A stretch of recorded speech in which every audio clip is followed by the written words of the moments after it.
Hello, world. Greetings. I am Robert. And can't see the map, and I don't know why. So I'm going to try to figure that out before doing the intro. So, Okay. hello. I'm just going to keep talking. Hope everybody's doing well. What news? What news do we have? Anybody? No, Uh, No it's news. no news is good news. President's Day here in the United States, Oh, so yeah. a Happy Mm-hmm. day. variety of us had the day off. Maybe only me, but I appreciated that day off. It's Family Day over here in Canada.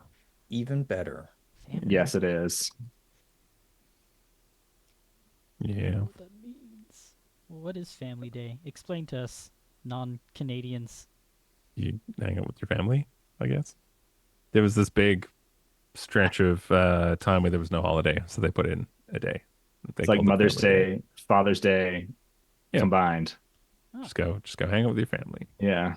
Well, yeah. I mean, Japan has White Day, right? Because Valentine's Day is really about the lady, and the White Day is about the male in the relationship. Hmm. It's what we Many need. animes have taught me that this is very important. Hmm. Oh, It's a very okay. classic episode. All right, I think that's better. Yeah, all right, we got the map up. I did it. No technical difficulties found. Just ignore that last minute. We're all good.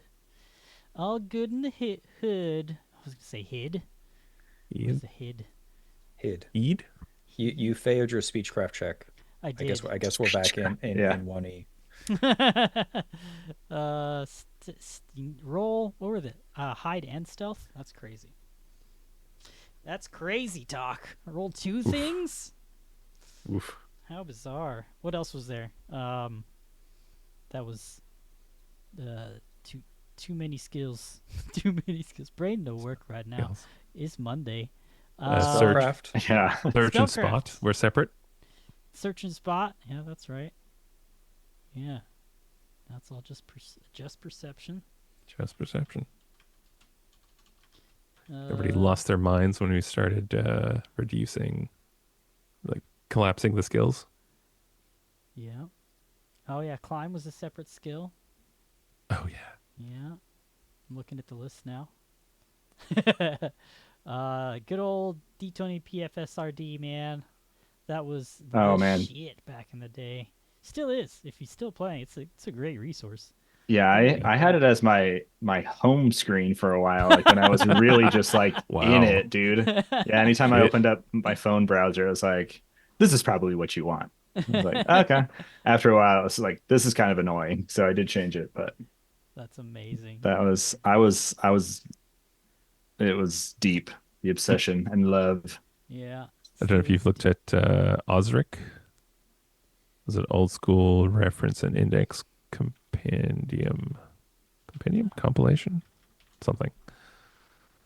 I don't know what that is. Yeah. Man, it basically just cleaned up all the obviously broken things and gave you basically first edition rules. Interesting. Oh, I see. Yeah. Osric. OSRIC. I've never heard of it. Very interesting. Well, yeah, it's Monday. Hope everybody had a good weekend. I celebrated a friend's kid's birthday. It was all Spider-Man themed. I was very happy to be in that Nice. environment because I am a big fan of Spider-Man. Always have been. Um, yeah. What else did I do?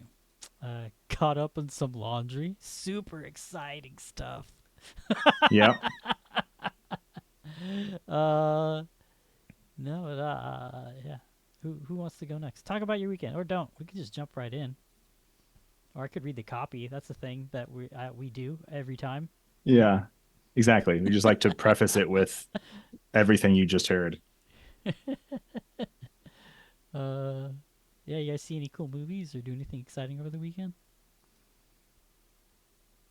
No, not really. I went No. to on Valentine's Day, I went Oh yeah, to a that was a place thing. called Train Town, which is a small thing in Sonoma. And it's like a small amusement park. So I saw some family friends there with their little kids, and There's a lot of little kids. Okay, good. As That a- fully so- invalidates the joke I was about to say, so So I'm not glad I didn't say it. no, not yeah, not Pound Town. You got to no, Train it is Town. Train Town. It is Yeah. there's a small little train that goes around. That's the main ride that you pay for, and uh, Okay. on the other side, there's a little petting zoo with some goats and chickens and stuff running around, and yeah, that was a big excitement. Perfect Too for the wholesome to kiddie make life. jokes. Yeah, exactly. This is a serious thing. It was not. This is a real place you can Google. I'm not making it a crazy Not making it innuendo. up. Yeah, that's it. Uh, it's It the should be though. it's the local swing or hookup spot, guys. Oh Exactly. no. Yeah. Nice. Oh no. Did not know you were in the community. The more you know. Pineapple stickers everywhere. Exactly. He's got a pineapple hanging from his Ironically, front porch. my wife is allergic to pineapples. Nice. Oh, really? That's Legitimately, yeah. that's Did, too did, bad. did you know people used to rent pineapples as a symbol of status? I Because they're think I've such an heard that. exotic Heard that fruit. before, yeah. They would Mhm. rent pineapples. They were so expensive that you could only rent them for parties. You couldn't actually eat them. They were just decor pieces. What That's the crazy. hell? Yeah. Before we Why? figured out wax fruit. Yeah. I had no idea that was a thing. That sounds so It- strange. It's wild. Yeah. Anything for clout doesn't matter what hmm year or era. That's So you'd amazing. stand on your front porch and tell them to smash the like, uh, I don't know what. I'm trying to think of a button equivalent in the. Well, there, sign my guest book. Some, I There we guess, go. but- Oh, guest books. Guest books. People don't use guest books anymore, right? I No, think they I've only do. seen them They like do. Ben They breakfasts do. do. Yeah. Yeah. They're big on that. Breakfasts. Yeah. okay. I don't get out Yeah. much. So Uh, if you have additional properties and you like other people to stay in those properties, you typically have a guest book because you're like, hey, this is how much money I have. Please sign that you've been here. Okay. Yeah, yeah. Maybe I'm thinking a very particular example that I can't necessarily share, but okay. I don't know what you're um, talking about. I'm throwing shade at a place I cannot state. Somebody got Okay. called out Reasons. real hard. Okay. They know who they are. All right. I hope it's not me because I'm a dummy. No. Okay. Cool. Guest books. Sweet. Riveting topics. I love it. It's a Monday. It is a Monday. It feels like it. My brain is fried, man. I don't know what's wrong with me today. But I'd love to get into the game. So Yeah. let's just do it. Let's read the copy and enjoy each other's company while we roleplay. Ooh. Ooh. This is Talk about Echoes. Train Town. This is Echoes of Death and Steel, a Death Dream Studio live stream and actual play of Paizo's adventure anthology, Claws of the Tyrant. 3 separate adventures that share an arc and utilize different groups of adventurers at varying different levels. We've started off fresh with Graveland Survivors, written by Alexander Agunas, a survival horror that follows a low-level party and ordinary people during a season of celebration where life was orderly, where routines did matter, and something terrible did happen for the first time in 900 years. And by terrible, I mean earth-shadowing that, yep, earth-shadowing. But I'll delve more into that during the recap. This show, like all our others, are adults only. Expect strong language, dark themes, gallows humor, and the occasional deeply unnecessary joke about parts of bodies. We are all consenting adults, though, playing make-believe in a world where anything can happen, so prepare your ear holes for the unexpected. Today, we have 3 wonderful players, the same as last time. And hopefully to the end of this adventure, we've got Dylan, Jacob, and Tim. Why don't you introduce yourselves, who you're playing, and your character's surface thoughts. going into the last events of last episode. Hello, my name is Dylan. I'm playing Gaston, who is a human ranger. He is really just thinking, what the actual fuck is going on right now? He was ready to fight, but obviously there is not much you can do against a horde of thousands of zombies, so he's run off and is trying to keep his cool as the doors are shutting on the tomb and they're getting locked underground, but he is kind of freaking out a bit. He wasn't supposed to even be here. Not even supposed to be here today type of vibe. So yeah, he's had a pretty eventful couple of days. So obviously right now, he's just like excited to be alive. He has no idea where he is, but he hasn't had his brains eaten. So Rupert is thinking the same things that Gaston is, and Rupert is his tiger animal companion. His fur is probably stood up all the way, all over, tail puffed up, ears back, hissing at everything. Not happy at all. Not a happy cat. Well, I guess that's me. I am Jacob. I'm playing Rote, the rat folk in the party, just a little guy, and he's freaking out. Last we left off, I mean, he had blood, kind of spurt across his face as he ran in and attempted to, uh, you know, do the whole drum in the deep thing to get people to follow him based off command. So it's he's very confused and very scared right now. Yeah. It's Tim. I was playing Merrick until he got brutally murdered by zombies. And then some shenanigans happened with the cleric. And now there happens to be a large golem thing that is wandering around. We'll find out who that is. Seems very, very focused on saving everyone. That all these citizens must get into the tomb. Mm-hmm. That's all we got here. He's I guess, what is he thinking? Get citizens into tomb. Save the citizens. Whatever. Citizen? Citizen. I think I now need to read a short paragraph for you. Oh, right. Let's do it first. Denizens of the internet and overworld. Want to support our small studio? Sharing us with friends or joining our Discord is free. We hang out, talk nerdy, and even run games together. Also, if you hit us up on Discord or any of our socials with hashtag StickerMeDaddy, one of us, Dylan, will ship you a free sticker pack filled with art of our own designs. Sorry.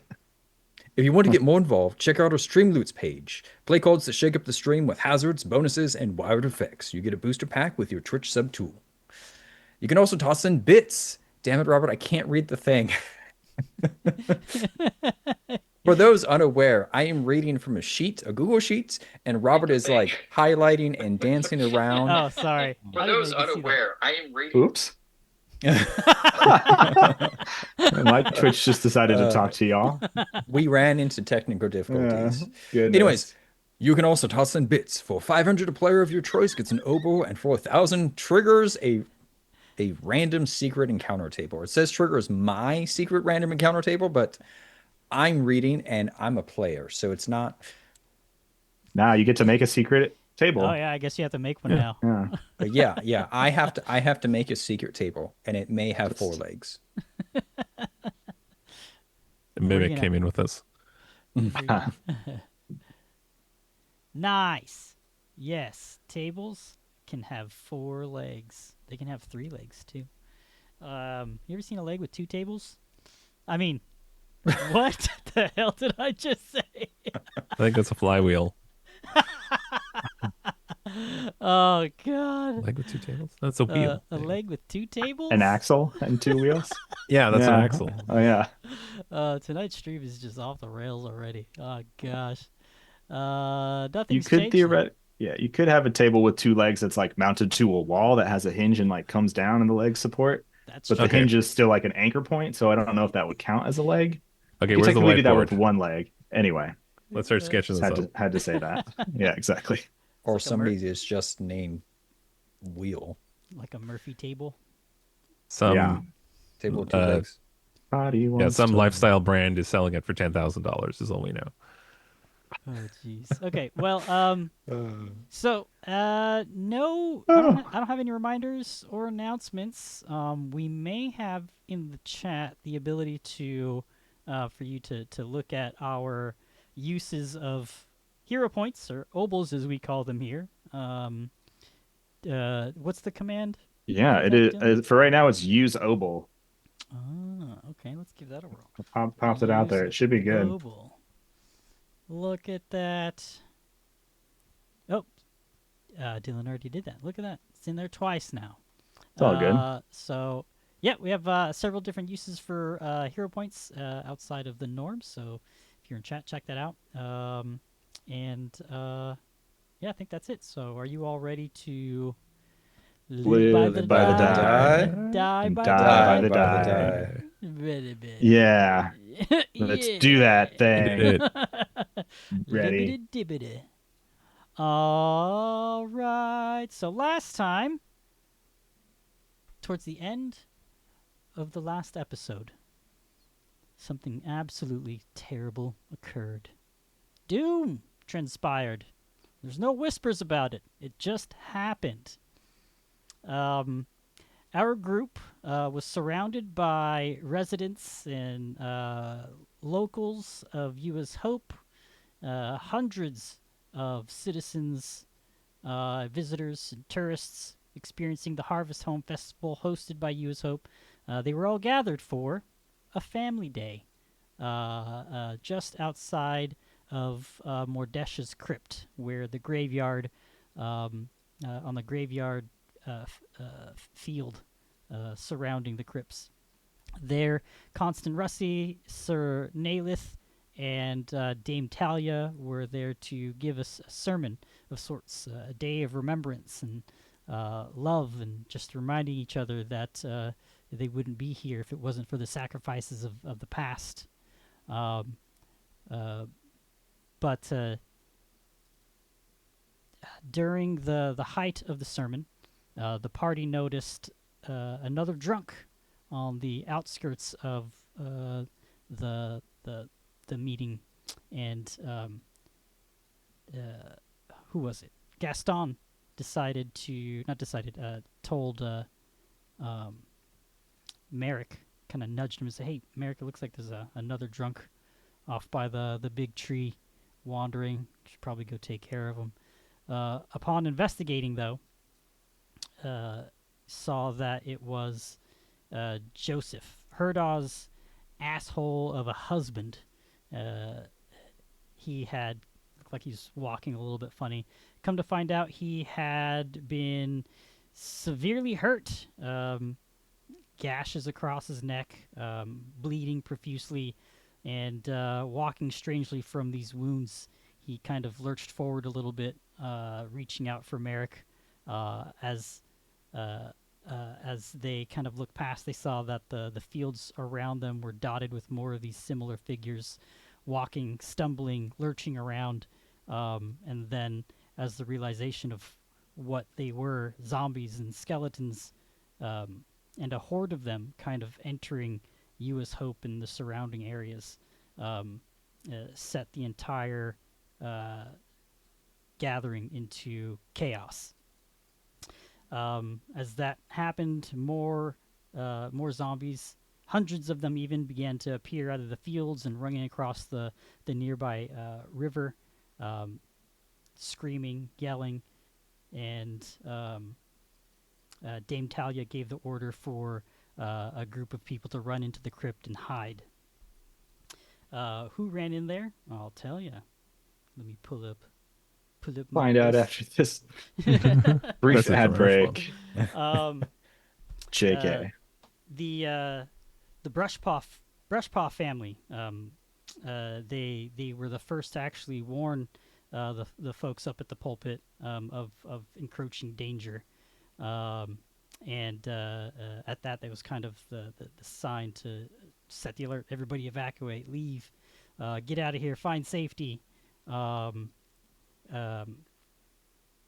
Nalith, kind of realizing what was happening, ordered Dame Talia to go into the crypt and hide, along with Constan, Garrig, Sunbrand. He ran in there also, helping Herda into the crypt.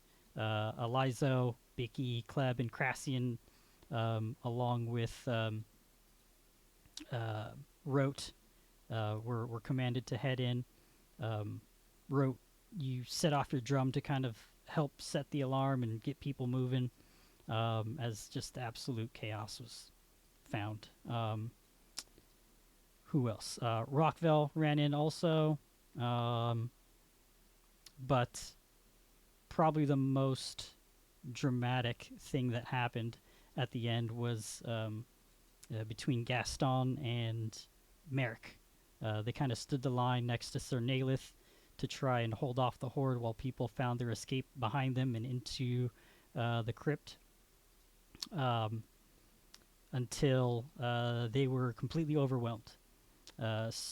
Merrick was brutally injured, falling dead at the heels of Sir Nalith by a handful of zombies.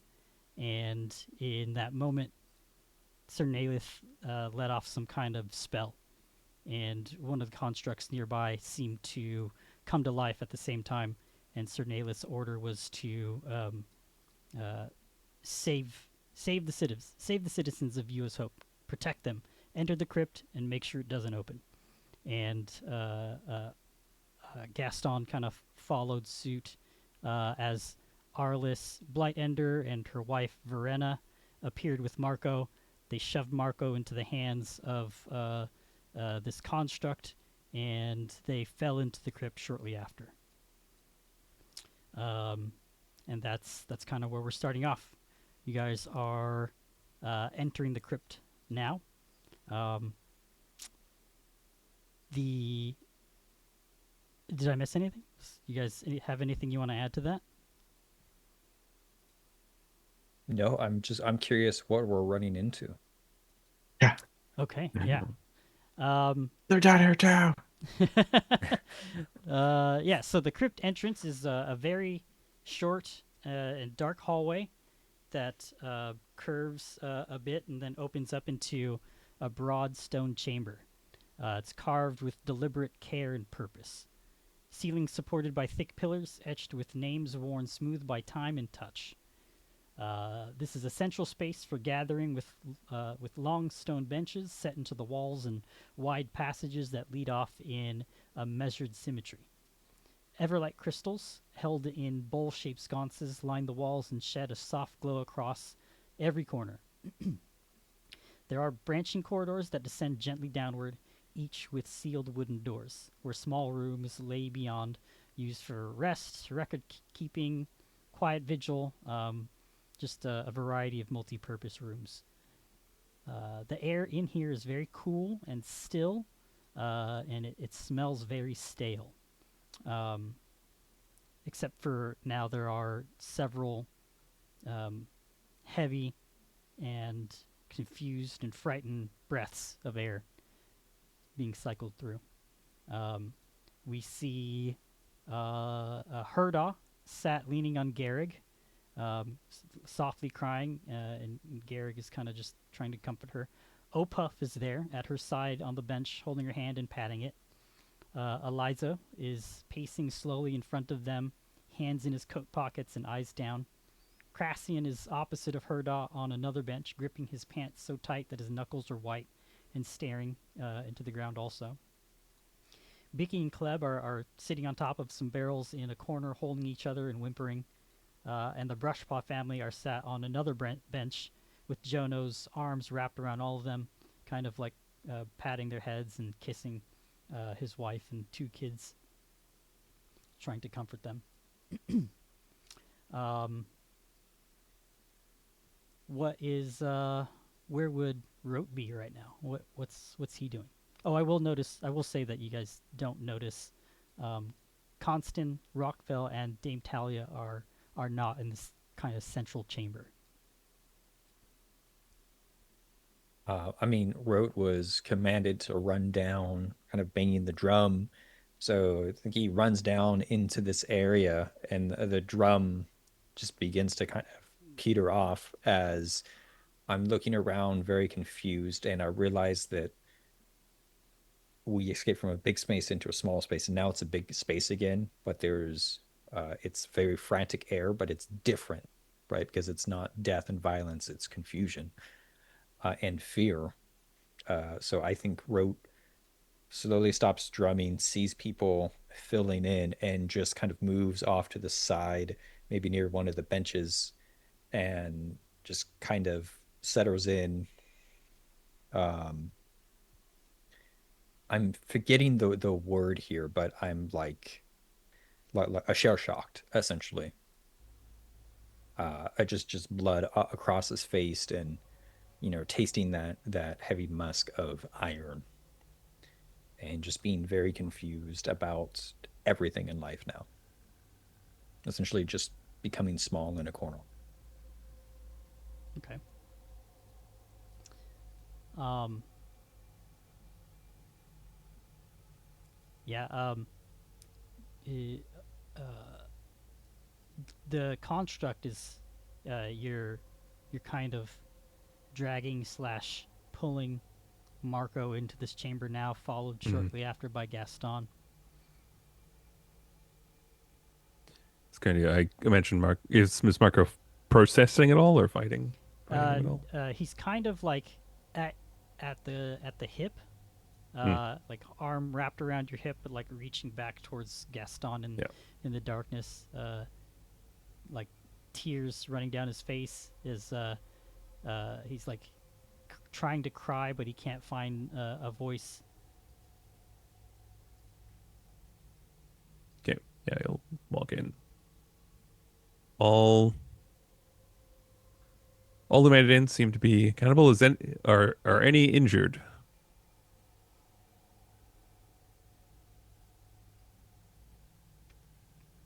You All get Everyone seems to be unresponsive. I will secure the door.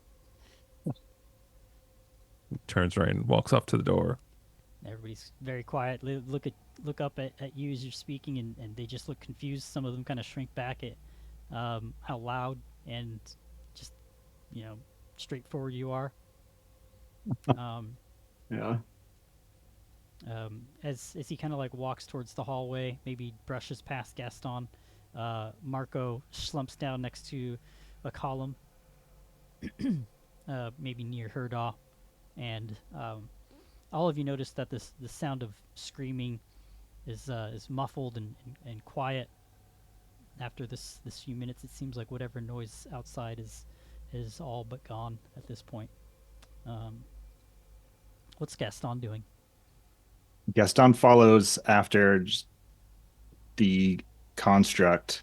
He still has his blades are out in hand, and he follows the construct down and listens to that question, but he's confused as to why we're not moving on. So he says, "Why everyone's sitting? We should keep going.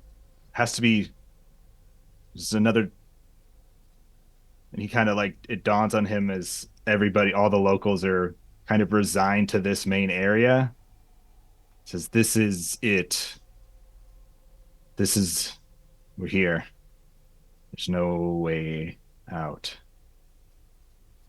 And he Nope. kind of like starts to slightly hyperventilate a little bit, but then just like looks around at the room and ends up putting his sheathing his swords on his back and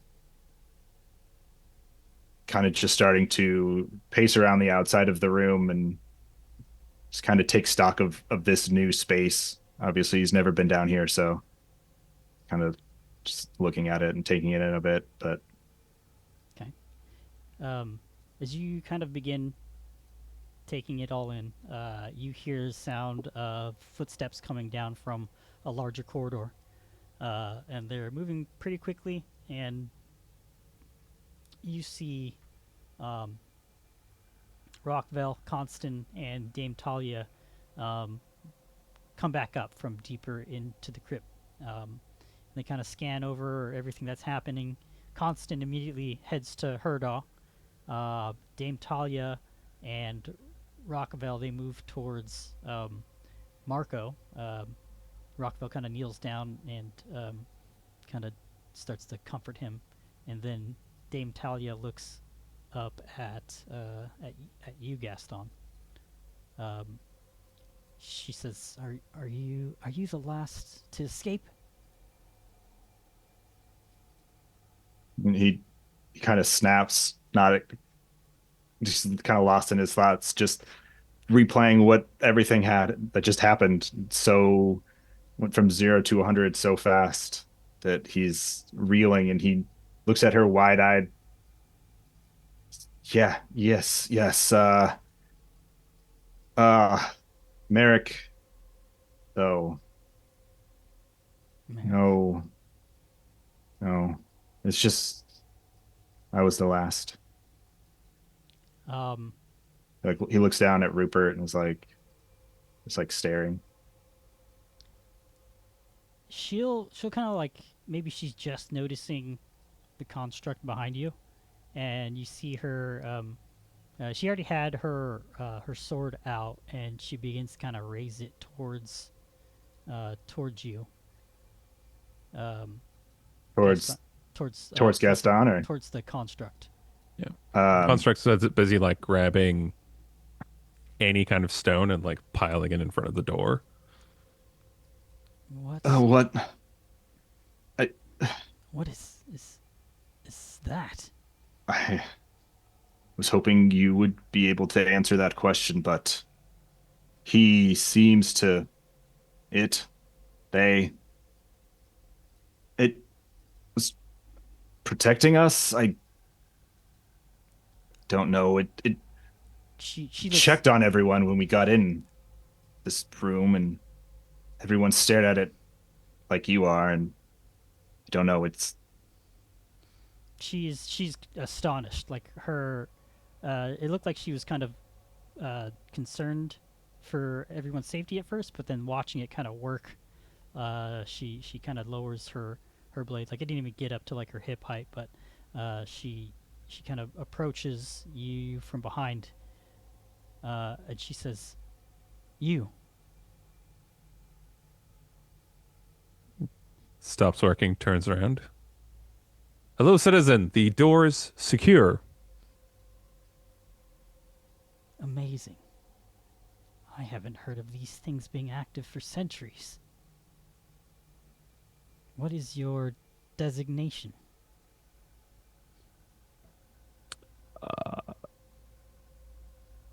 I'm not aware of any designation, but I have been tasked to protect the survivors. She kind of blinks, unsure, but she kind of just nods. And then she kind of steps away, and she says, "Well, thank you, I suppose." No, she turns to back to you, Gaston. She says, what was the last thing you saw before the doors closed?" he's kind of now leaning up against the stone wall, and he's got his head pressed back and his eyes are closed, and he's starts to rub his face and press the heel of his hands deep into his eyes, and rub, and like, processing everything that's happening. He looks up at her, the red eyes just bloodshot and from pressing on him so hard, and all this adrenaline dump that he's kidding over. He thinks for a second. He says, I saw, well, zombies and skeleton. Like, I've never seen graveyards. Well, I guess you saw that too, but there, I saw Merrick fall. Sir Nalith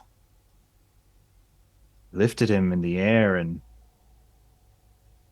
blinding light came down, and I don't recall exactly what he said, but I've never seen anything like it.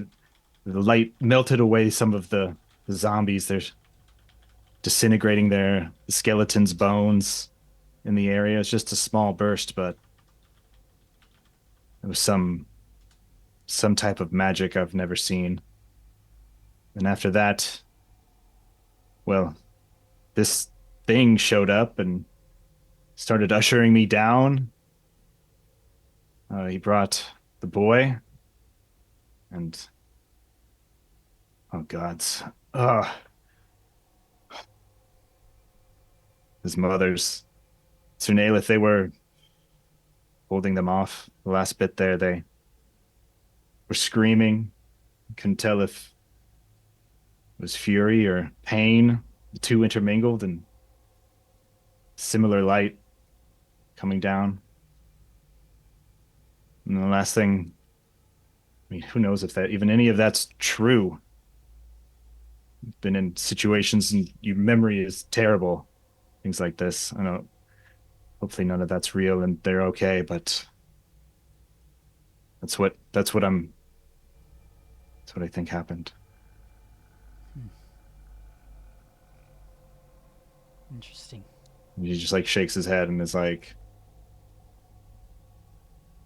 kind of like twitchy and bobby. I didn't know Sir Naelith had it in him. With the Inheritor's blessing, it seems that he was able to, I think, potentially move Merrick's soul in his passing to the construct here. The garbage just The what? deadpan, standing at attention. Oh. Yeah, Gaston like slowly looks up. What? No. This such a magic exists as that? I wouldn't put anything past the Inheritor and her blessings. Yes, these Sunsteel Sentinels, they were used in the war against Tarbafon 900 years ago. They've been inanimate relics for just as long. Some just stuck in place. They pepper the land here in Lastwall. I'm sure you may have come across some ancient ones, rusted. But the ones here in Year's Hope are tended to, cared for, and polished often, out of reverence and respect for the service they upheld. It is quite something to see them active like this. Yes, don't know. And it's all the more interesting and terrifying and unbelievable that you're implying it could be Merrick inside. Well, I don't know That's if not it's how Merrick. Merrick spoke. It may not be Merrick's. I thought that's what you said. It may not be I don't- Merrick exactly. It My could brain just is have his, scrambled from. I don't know. I can't speak to it exactly. I don't know how these magics works. Divine blessings are strange, but I would call this a miracle. She kind of like squints a little bit and peers into the construct's eyes. Either way, she kind of claps you on the shoulder and says, "Thank you." Like me to Gaston. Yeah, to Gaston. Yeah, Gaston like flinches at the contact. It's like, oh yes, yeah. Well, all right for now, but have to move on soon. We won't be able to stay down here, so Well, Rockville, Constant, and I just finished inspecting the rest of the crypt, and there's no other way out. there has to be. She shakes her head. There is none. And she kind of takes a step back, and she says, kind of addresses everybody in the room. And Just she gonna says, snap otherwise. Yeah. "Listen, All, and listen well. The worst has transpired. A horde of undead not seen since Tar-Baphon scoured these lands has descended upon you as Hope and Lastwall. I wager he's been freed somehow. I fear for our people's survival, but given the situation, I'm now concerned with ours. She coughs as she kind of steps forward. Constant, Rockville and I checked the lower crypts and rooms. It's clear of any dangers or hazards. There is no way out. I believe we are stuck here. But there are rudimentary supplies. But, Constant, he's found some lingering presence of a void energy. And then Constant speaks up. It's, I don't think it is harmful. I don't think we need to be too concerned about it. It feels like it's been here for centuries. It's like an invisible haze that coats the crypt's air. I believe it may keep us hidden from the undead hordes outside. A kind of veil. Nods, kind of reassuring himself also, and all of you. And Talia picks up where we left off. We will use that to our advantage and hold out until help arrives, however long that may be. There is enough space here for nearly all of us to have our own rooms, or share them if that suits you. She kind of pauses and looks around. Eliza kind of tisks. What are we to do about food and water? And there's a slight murmuring. Constance says, It sounds like, yeah! thanks be to Iomade and my connection to her, I'll be able to conjure a gruel to at least keep us sated for a day at a time. But we may need to alternate days, and some may have to skip a meal. At that, Jono Brushpaw speaks up, kind of releasing his family from their 10-minute hug. Well, we could stay in our fox forms. We'd be able to eat less and share whatever gruel between us. Should suffice, but we won't be able to communicate if we stay in those forms. Marco's crying kind of interrupts for a moment, and Dame Talia walks over to him to put a hand on his shoulder. He looks up at her, kind of hopeful, sad. And she says, your parents, they gave you everything, so you could be here now. They gave us everything. They sacrificed their lives for us. We honor that by continuing to stay alive and staying strong. The loss that has just occurred in you is hope. It won't be forgotten. Marco kind of nods just quietly, and Talia kind of looks over everybody and she says, I guess let's just find a place to settle in then. We'll have to endure this together. And then she kind of just finds a bench to sit at, and she kind of just looks down, and then around, and see her kind of just shake her head. And then Rockville kind of helps Marco stand up and gets him to a bench, and yeah, it gets real quiet.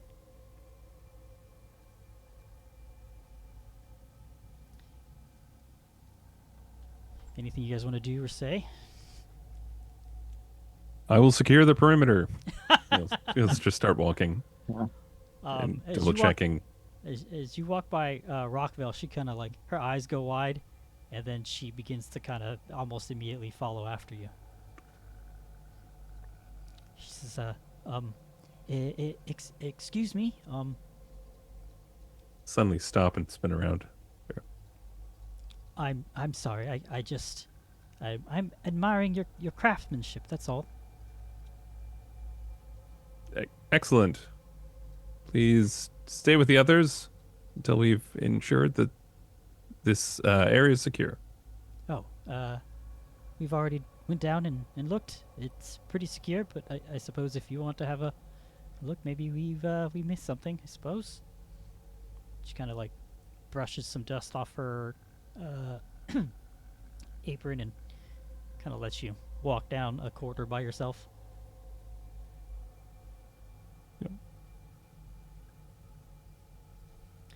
Cool. Yeah, that well, before I turn around, yeah, my in this voice, yeah, my shoulder armor's not working out great. Can you get you to look at that later? And then Yeah. just snaps back into the deadpan, turns and starts walking.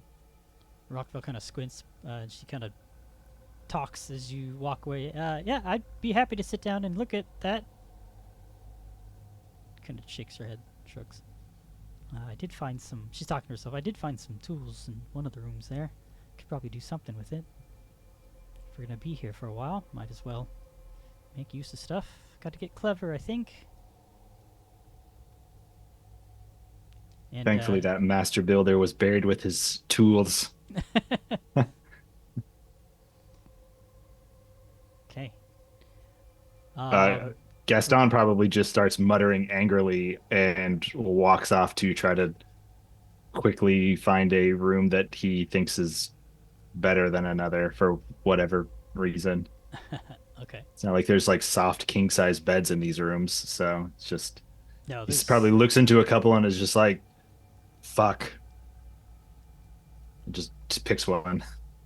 Okay. Just sits in there by himself with Rupert. Rote Yeah, is there- just Oh, go ahead. sorry, I was just saying Rote is continue to sort of fully like disconnect and just zone out, especially after hearing, I think Dame Talia's speech was sort of like muddled and, it's almost as if you hear voices underwater. Mm-hmm. I think occasionally a couple things went through, and just the recognition of that there is no escape. This is life now. And I think that just continues to prepare him to fully disassociate. And there is no fear because that adrenaline has dumped, and it's just a state of shock and trying to comprehend everything. So Rote will likely be one of the last to go find a room, if a room is still available after that. Okay. Yeah, there's not really like any bunks or anything. People are kind of moving what furniture there is together to make makeshift beds or cots. So, yeah, it's uncomfortable to say the least. But it seems like our people are finding sheets and blankets and whatever soft things they can make do with to kind of get settled in.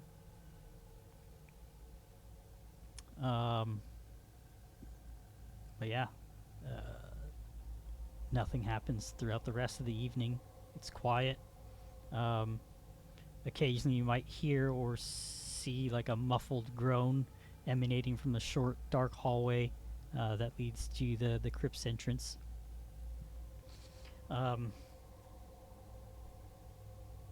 Yeah, Crassy, Bicky, and Kleb find somewhere to kind of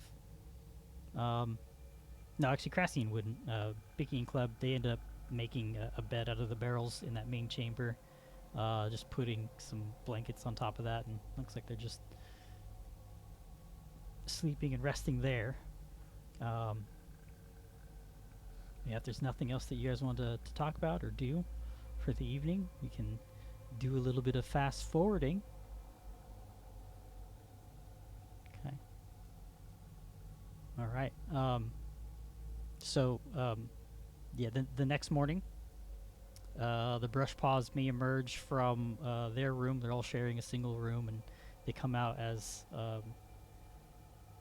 constant kind of gathers people together for him to cast his spell to create the gruel.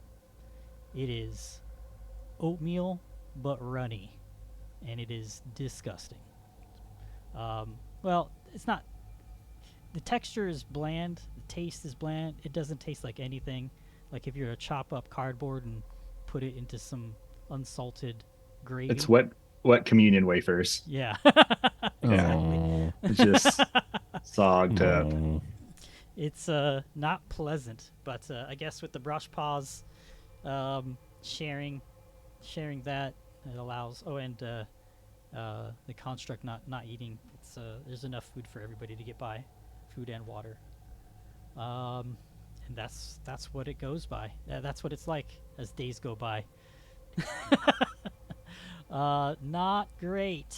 Not great.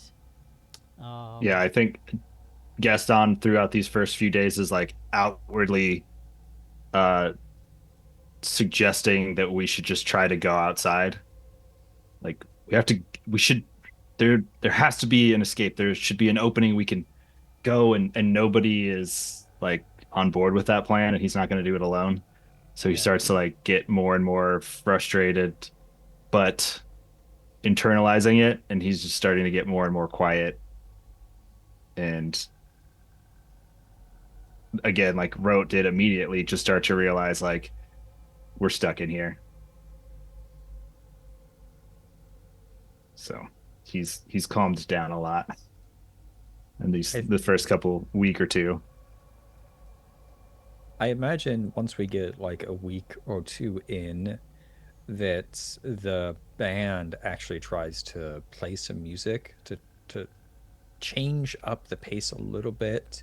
Even if it's solemn, it gives, people something to look at. And Oh yeah. Rote is the most disinterested party at this point. I feel like playing music is soulless and a waste. There's nothing to live for right now for Rote. Rote's very just lost.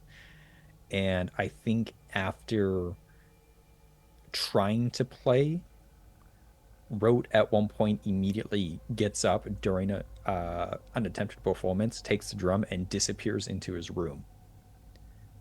And you can hear sort of like a violent fit as you would see Rote has gone in and sort of broke, and in a reclamation of destructive, but a reclamation of power, I'm stabbing the large drum, and destroying it, taking the drum head, the skin that has been stretched taut to make this resonant sound, and just making it into a flap and fully removing my ability to play anymore.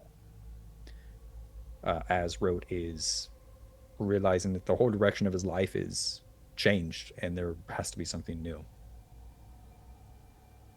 But it's pretty much at that point that Rote has thrown music of any sort out the window and tries not to associate with the band following that. Yeah. And they, after maybe the first attempt at performing together, they understand. They won't press you. So now that they are the Querulous Quartet, they tried to play songs to try and buoy everybody's mood. And for the most part, it works. Kind of helps things just move along as this begins to be the new norm for everybody. As days kind of turn into weeks and weeks into months, over time, Rockville is trying to patch you up and work on your shoulder, and she mentions that you're starting to show signs of rust. She doesn't have the cleaning tools or chemicals necessary to keep you rust free, and even though she's keeping you mechanically stable, you feel, well, I guess you wouldn't, well, I don't know if you feel, but parts of you, Mr. Construct, are starting to kind of fall off. Construct. Mr. Construct. Construct. Nobody's giving him a name yet. No, he's got a name. Understood. The resources in this facility are wanting. He leans over to his one of the leg plates, just like does a little quick motion, pulls piece off. Citizen Murdo has expressed the need for some cooking utensils to improve morale. Oh, This could be fashioned into a pot or other equipment. all right, Given well, our circumstances, everything this facility is secure and would not need my services as in a direct fight for some time. Rockville's kind of surprised and nods, and she says, "Yes, Look it up. that's his. Thank you. And her name is Herda. I'm not sure if that was a glitch or something, but yes, Herda would be very thankful. I think I could definitely shape this into something for her to cook on. Maybe when we get out of here, whenever that may be." And she kind of goes quiet for a second, but at least it'll keep me busy. Thank you.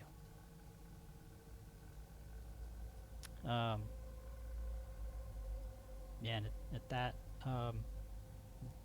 maybe there's another scene later on, maybe almost 6 months later, where the quartet are kind of actually playing. They seem to be in a pretty good mood, giving each other like jests and jabs, and Bicky and Kleb are running around you, and they just begin yelling, Iron Shank, he's got the makes of a giant. They kind of pause for a second, and Crassian says, "Shut up, you two fools! You can't make terrible at lyrics. Stick to drums and strumming." And they just kind of Crank will rhyme with shank. Ah, yes, thank you.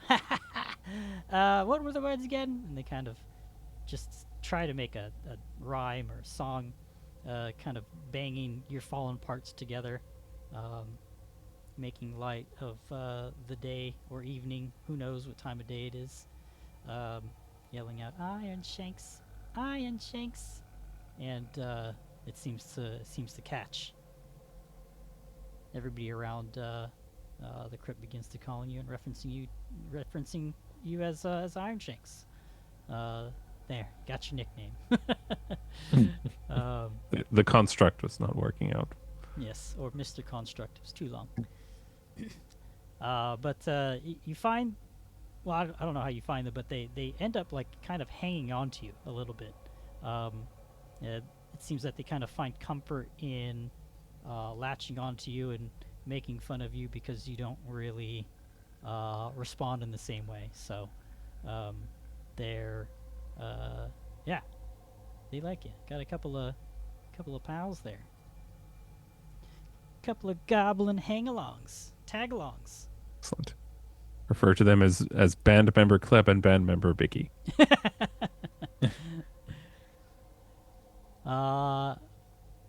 Cool.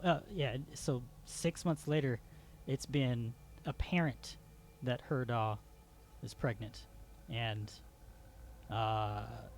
Constan has been tending to her throughout this entire time, making sure that she's good, fed, cared for, every day spending time with her, talking to her.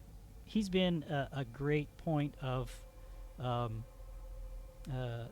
therapy for a lot of people. Anybody kind of willing, he's got his doors open, and she's been like his number one in there, talking to him for hours, talking about her relationship with Joseph, and finding out that he had been one of the first, probably in U.S. Hope, to pass in that way and turn into a zombie. A lot of trauma, but over that time you notice that maybe some of you that are more keen, Gaston or Rote, notice that she's starting to give Constan the eyes. She's starting to fall in love with him. just her kind of mannerisms and the way her voice drops when she talks to him. But Constant is oblivious to it. So true. He's just like, oh, Uh, she's being very nice. Yes. All right. yeah. But yeah, the what would your guys' kind of attitudes be as the approach to her child being born is? It's gonna happen in maybe a month's time, if at all. Gaston is probably very negative about it and isn't outwardly telling her this, but if it comes up, she'll interject little comments like, "It's one more mouth to feed," and "Where's that? Where's that one gonna shit?" and stuff like that. Like just calling out like all the negative things about it. Uh, and at this point, his hair has grown super long and wild, and his beard is all full and long, and probably has week old whatever we want to call this food, the summoned food drying in bits of his beard, and he just looks horrible. So like to hear him like talk like this, it's just like, oh dude, you're there, you're disgusting.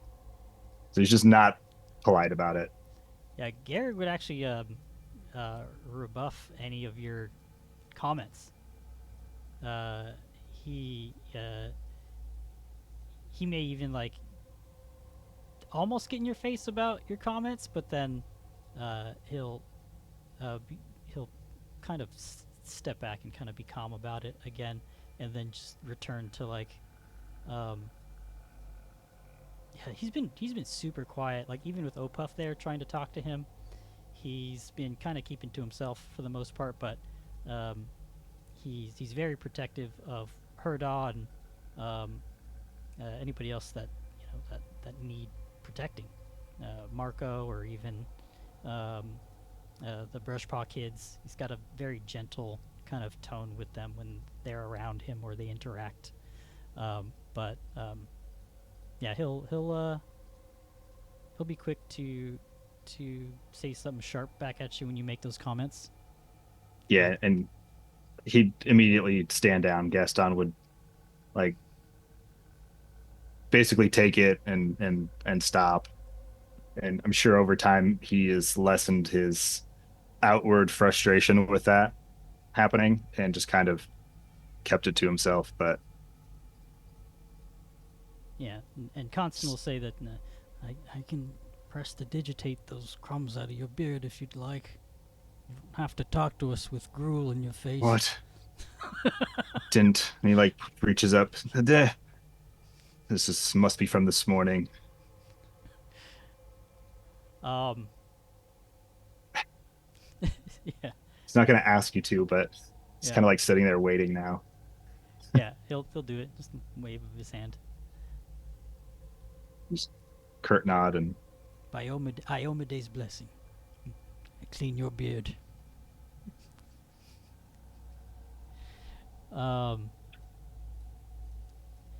Rote would also have a reaction to Rhoda's pregnancy.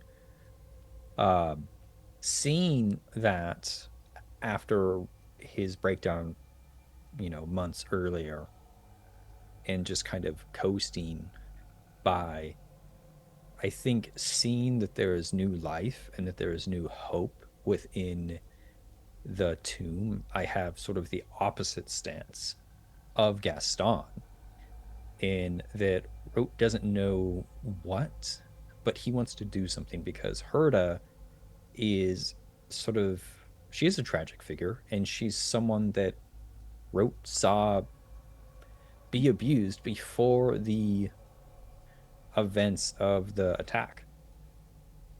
Right? Verb abuse is still abuse. And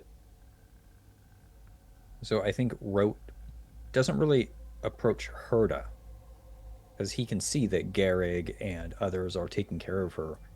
but goes to Talia to try to find something for him to do for the tomb for everyone here, and essentially put himself to work. At this time, 6 months in, Rote barely takes his fill of food. So Rote, who's already a little guy, is almost emaciated and only eats enough when forced to, positively, but forced to by Constance. So Rote is emaciated. Still, he preens. I guess that's a bird term. Is still fastidious about his cleanliness because that's just an obsession he's been able to lock onto. But Rote is skinnier. He's not keeping much mass on. But I do approach Talia to see if there's anything I can do as like a servant for the tomb. Yeah, sure. Maybe you sorry. You approach her at maybe she's just reading through some of Iomede's teachings, and she's just in her room at a desk and reading when you approach, and she says, "How can I help you, Rote? Is everything okay?" It's fine, Dame Lady, but um, I, th- I, I think I'd like to do something. Um, like to help the people. I don't have magic. I'm not very big. I can't move much. I can't really help in that regard, but I have wit. I see things, I hear things, I understand. I I'm tired of sitting. I want to be busy and I want to do something. Could you help? She nods. She nods, and she closes the book slowly. Dust flies a little bit everywhere, and she'll she'll stand up and kind of walk around the desk towards you on the other side, and maybe there's a couple other chairs there, and she'll sit down in one of them, and if you're not already sitting, she'll offer for you to sit from across for her, and she'll kind of kneel down with her elbows on her knees and kind of look up at your face, and she'll kind of look at you up and down, and she'll go, "Rote, you have so much potential. You probably don't see it yet, but I do. There's a strength in you you've not quite discovered. And Uh, I appreciate you wanting to help. And I think the best way you can help right now is by helping yourself. You can't help anyone in your current state." She kind of holds out a short sword. Maybe it was just leaned up against the desk there, and she hands you a short sword. oh, um, it's kind of heavy. Yes, it is, isn't it? When we get out of here, we have to be strong enough to fight. You have to stay fed. Constant and I have noticed. We've talked about it. We all need to stay healthy and strong. Strong enough to protect ourselves and each other. When help arrives, we need to be able to stand with them. Okay. And I kind of stand up and lift the sword, and swords, all less than 3 pounds. So it gives you an idea of how small and weak Rote is. Um,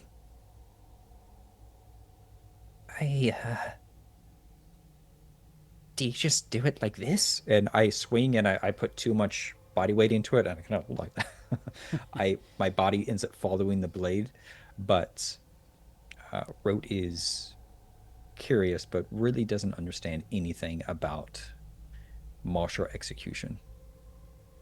Well, I can see where this is going to take us.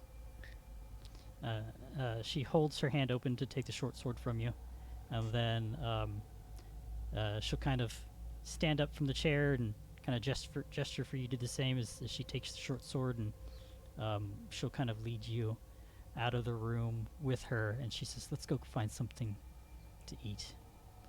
Maybe there's some extra gruel left." Okay. A little defeated, but I think there's just a bit of a spark in Rote's eyes as he's about to get something to focus on besides obsessively cleaning himself. Yeah, maybe as she's walking with you, she'll kind of keep her hand on your left shoulder, and like you'll feel her kind of like tap comfortingly at your shoulder, and you'll hear her kind of hum something. And as she does, she'll stop for a moment and says, "You're stronger than you think, Rote.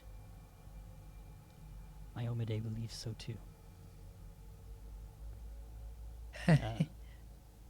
Sure, okay. She'll look down at you and smile.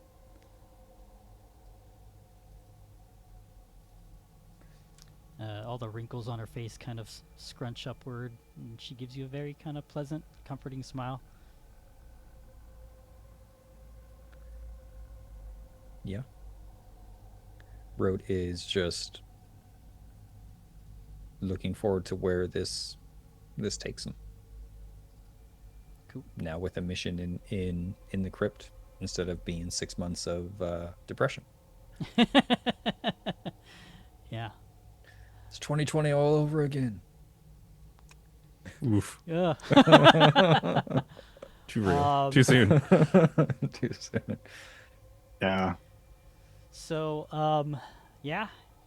So that month kind of goes by, and it is time for Herdaw's birth. Not her birth. Herdaw's child's birth. Rebirth as a mother. Yeah. Yeah. As Birth into everybody, motherhood. everybody can kind of tell that Constance seems to be more focused on Herdaw. Garrig is helping out where he can. Rockvale is also. So is Yaluva, the mother of the Brushbraw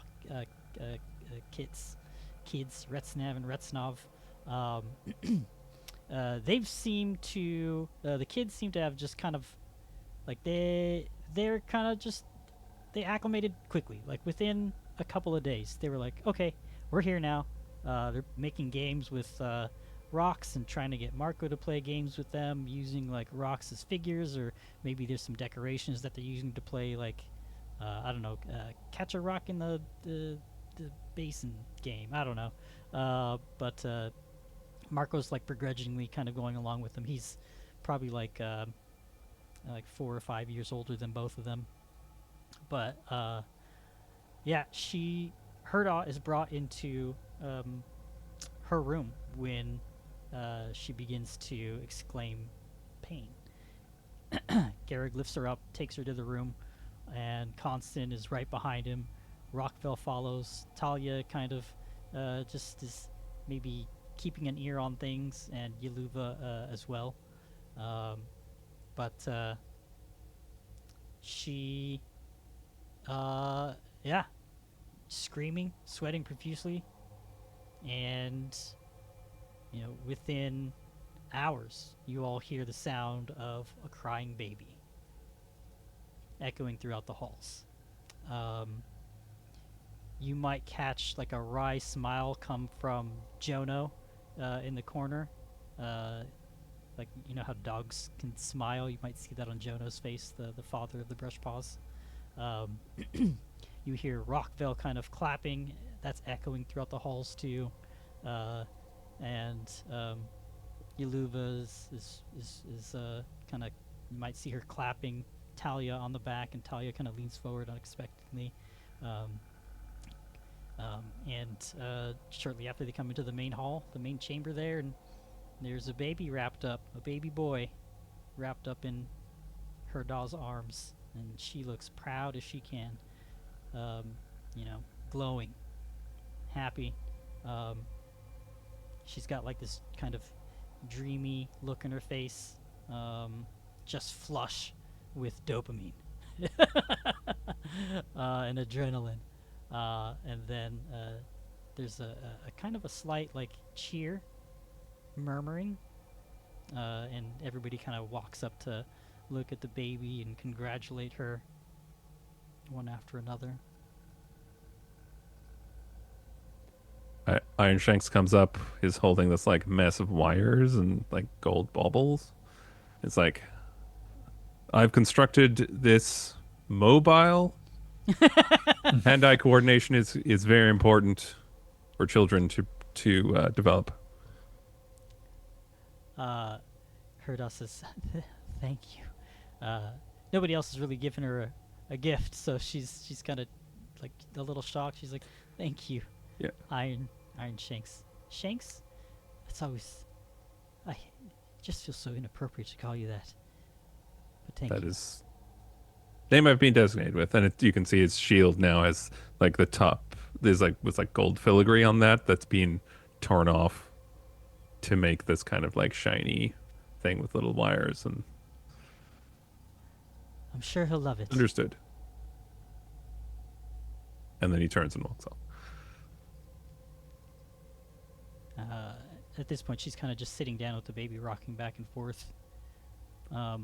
Constant next to her, and Garrig on her other side, kind of just making sure they're okay. Yeah, actually, Garrig might even kind of step away with Constant there. Everybody knows that she's in love with him, so kind of gives her that moment with him. But yeah, anything else you guys want to do in this moment or after?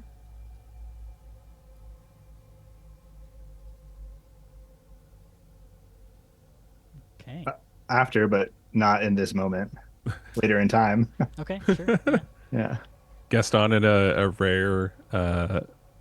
rare piece of self-awareness isn't going to bring down the mood when the baby's just born. Yeah, I think when you were like saying that you made that mobile, he was in his room like, I mean, just mobile.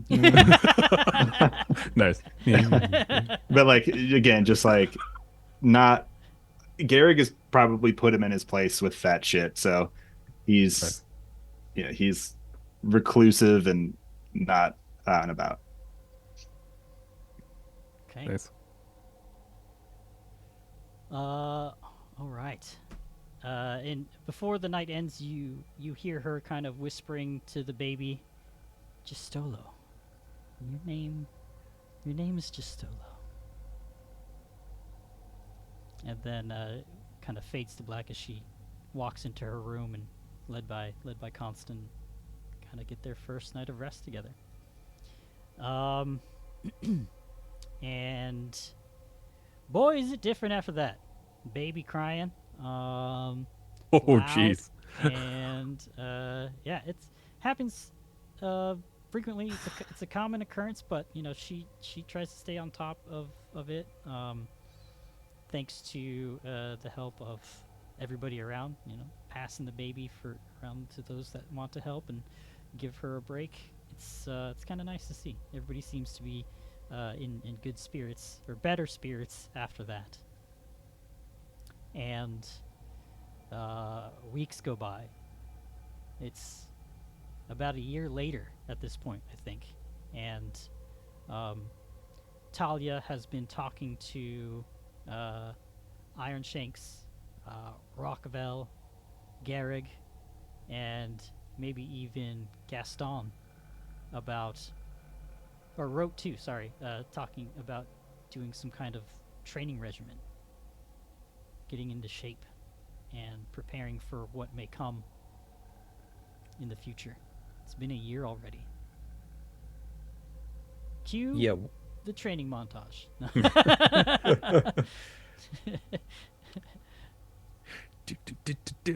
I think the evolution of rote goes from these guided exercise with Dame Talia into self-practice, and then Rote gets confident enough to start doing it out in public and begins to lead others Oh, in perfect. the training exercises, and begins to realize that that's kind of his comfort zone. Not necessarily doing the exercise, but showing others and teaching others to be able to follow along with him or do it as he calls out the instructions. Okay. Yeah. Um, yeah, Marco's very excited to kind of do this also. And he falls in line pretty well. It seems like he's pretty anxious about learning how to get stronger and to help fight. At the very least, just get stronger. Yeah, and I think depending on how long this montage is, as Rote grows in confidence, he would eventually go and try to bring in Gaston, who has seemingly become more and more distraught. And eventually would also try to loop in Iron Shanks on occasion. Oh yeah, as soon as you start giving him clear commands, he pulls off like precision maneuvers exactly as you say. Like this form, and he's like perfectly locks in Tefaling's position. That was too good. I, I don't even need to tell you, but that was fantastic. Marco, you really need to watch Iron Shanks because you're doing great, but you have a lot of work to do. Ah. Yeah, Marco. He's been like a budding preteen. Um, he's very angry. He's kind of snappy. Um, but everybody kind of realizes that this is probably a good way for him to vent, also. And even in the last year, he's gone up a couple inches in height. He's starting to look a little gangly. Um, yeah, very touchy. But after a hard day's training or workout, he seems to kind of his mind is just seems like his mind has become silence. So whatever voices are in his head becomes silence during the training and after, and it keeps him calmer. But he's constantly complaining about the gruel. Even though he may look over people's shoulders to see if there's any gruel left in their bowl, you would have definitely seen him kind of pick a bowl up and swipe a finger across the bottom and eat some.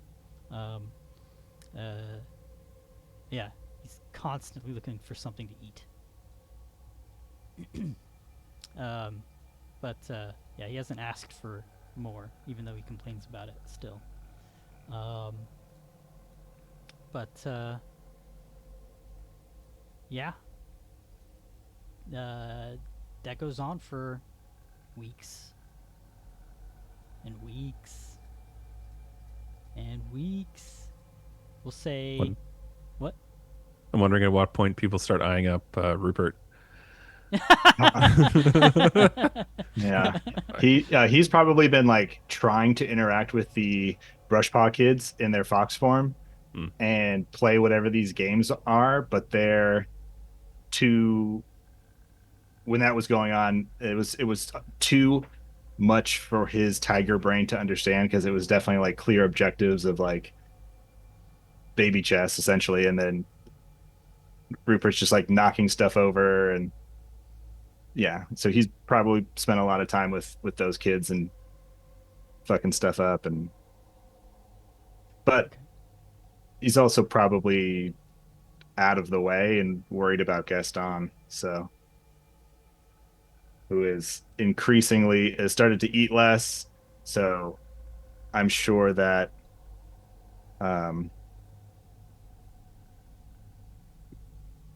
just said his name, and I know his name, and I can picture his face from the artwork, but I can't remember what his name is.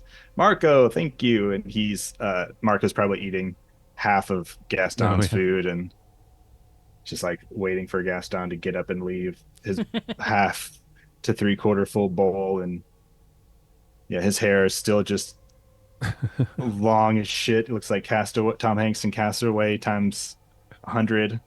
And his hair is getting matted and not talking. And Nice. Okay. yeah. Um, I think that he would probably be visited by one of the leaders for this, either Constant or Dame Talia, and they come in and they see him in his room, his quarters, and just kind of holding a dagger and turning it over in his hands and looking at it, just like absentmindedly, doesn't really notice them come in, and just kind of like turning the knife over, turns his head, looks at knife, turns it over.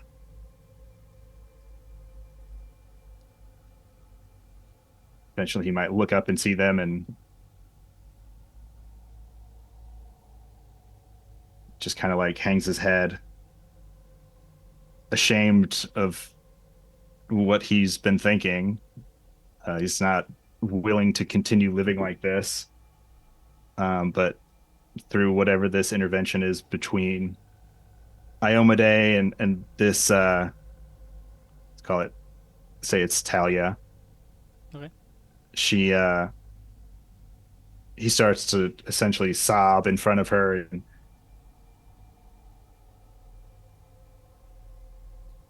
kind of just let it all out.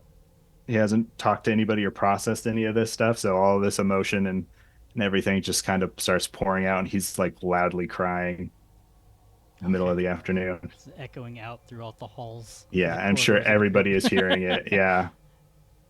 Um, Um, yeah. Garrick's like, yes. Yeah, exactly. Yeah. Broke him. No, Dave Talia will be like, she'll, um, she'll comfort you.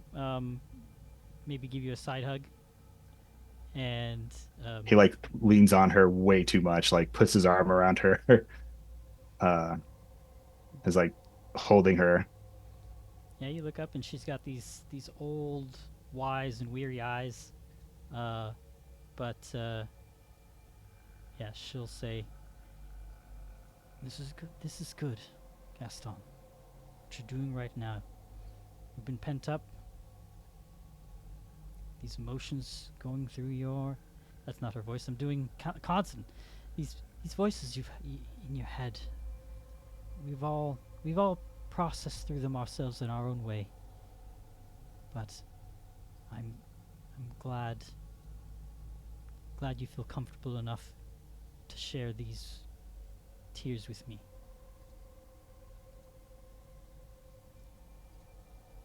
He hears she's finishes talking. He looks up and meets her eye, and he kind of pulls back a little bit, realizing that this has just come out of him, and just kind of calms down and catches his breath and wipes away all the snot that is just filling his gross long mustache. And it's not even just this, it's everything. Everything I knew was a lie, and now it's my whole life was nothing, and now it's even more nothing. How could it be? How just there's nothing for me. Everything there's no reason to escape. I have nothing to go back to. There can't live like this. I'm ready to move on. Be judged as Pharasma sees fit, but there's no life. Beyond that, there's no life outside the walls of this tomb. Done. We have to have hope. Hope that there is life outside. There's life in here. You may not see it, but we've all come to care for you. As we care for each other.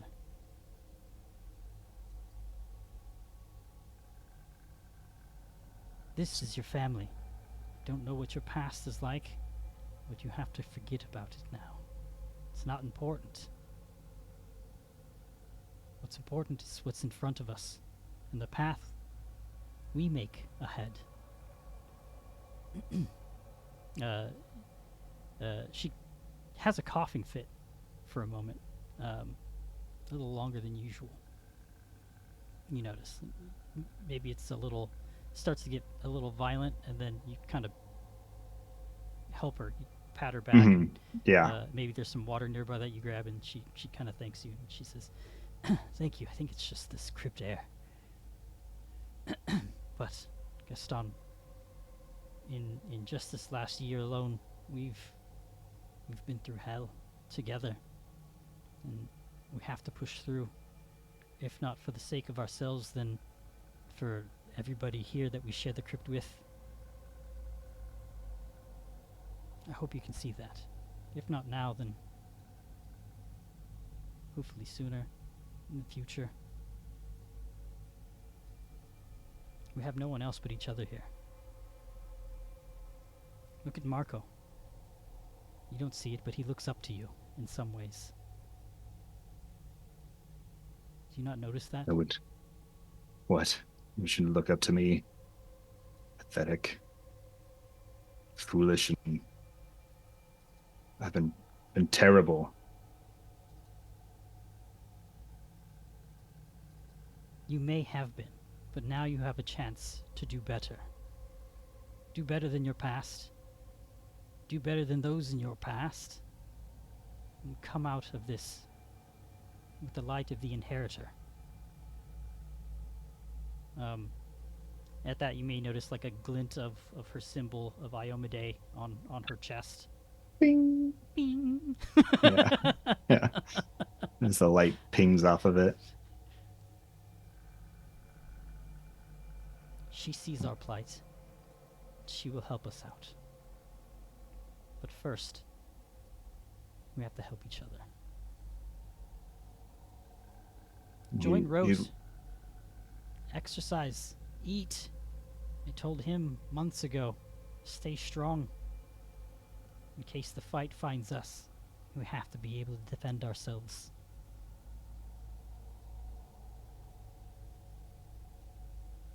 He's just looking up at her with these like wide, sad eyes, looking like from eye to eye, like just kind of like searching for anything else that she might be able to impart on him. Yeah, she And smacks when you that's across kind the of face and says, "Stop being a little bitch." No. Yeah, I'm honestly probably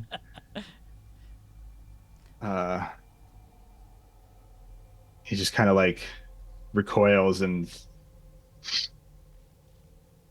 breathes sharply in through his nose like that, and any residual snot wipes his face, and it's like kind of nods it a few times, and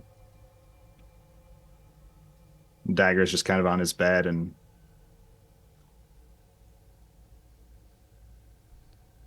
just puts it away, sheathes it, looks back at her, and thank you. Yes. Let's go train. I think Rote has another round of the armored burpees for us to do.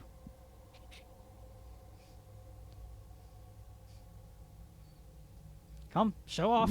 Show us how much better at them I you no. are than us. Can you give me a day or two to actually eat some food? Of course. I need I know you can't see it behind this beard, but I'm very gaunt and thin. It's a disgusting beard. I think it helps form your face, and it's nice that it hides the scowl.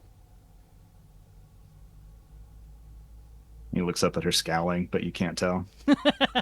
She smiles because she knows you're scowling. Yeah. Okay. Oh.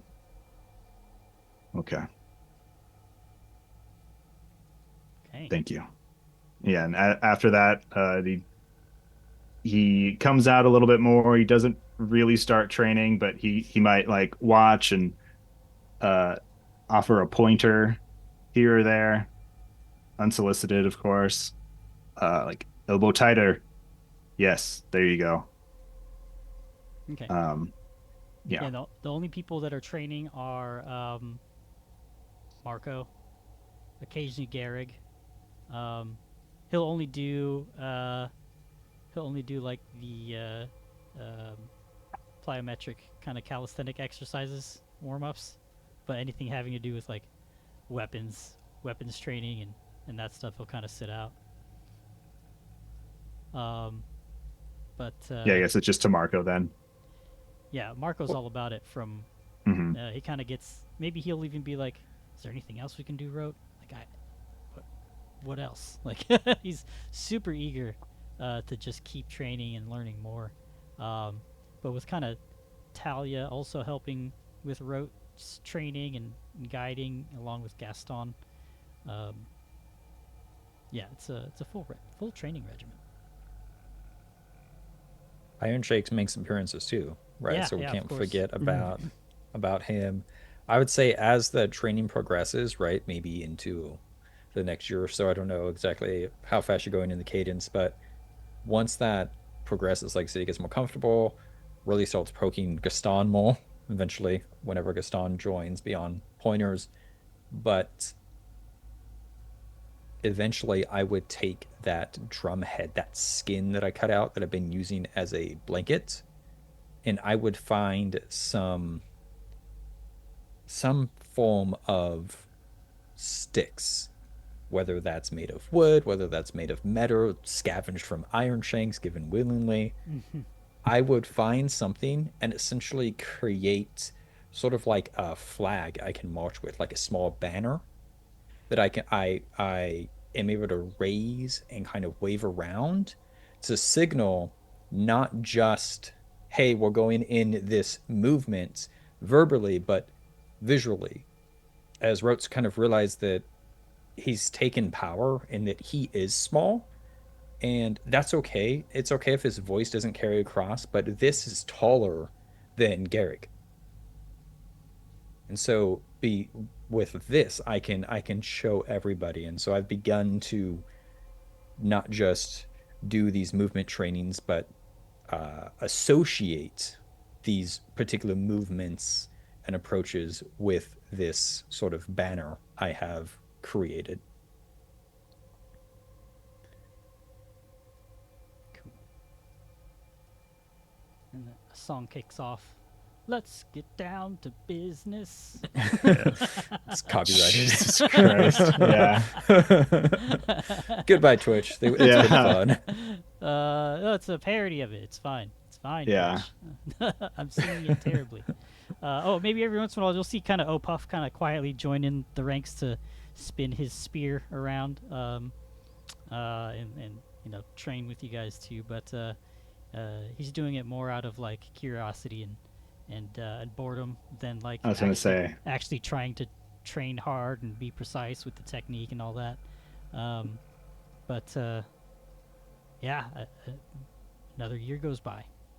You guys are getting stronger. You guys are getting more lean, and attitude is kind of neutral. Things are, this is the status quo. Every once in a while, Garrig will maybe even bring up to you, Gaston, the idea to go out for and scout, and with a little back and forth between the rest of the group, poking and prodding, you guys put the pressure on a little bit, and you venture out for the first time, Cool. very, very carefully. I don't know if anybody else here would want to be a part of that, but Garrig is okay. Iron Shanks. Iron Shanks definitely, he will be fulfilling his role to protect the survivors. Actually, I think Dame Talia may ask you to stay with the group and maybe just send just 2 people. Okay. Garrig and Gaston. Sorry, Iron Shakes. I think to protecting the people here might be more important than the scouts, perhaps. But I Understood, think Leader Talia. after it's been like maybe 2 or 3 years at this point. So, yeah, Garrick and Gaston, you guys don't get far. It is fully infested.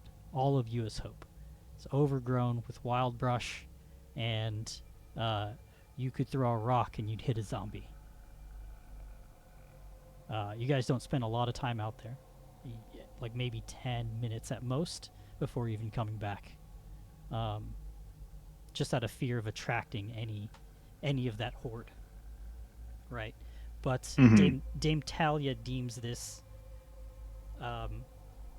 something that should happen a little bit more often to kind of get a beat on what's happening outside, just maybe an inch at a time, right? Mhm. Try to figure out what's going on outside, and maybe they'll rotate between Gaston and somebody else, or Garrick and somebody else, just to kind of get more eyes out there. But no more than 2 people at once. Marco wants to go super bad, but Talia is not going to allow that, and everybody is in agreement because he's at this point, shot up again in height, looking gangly.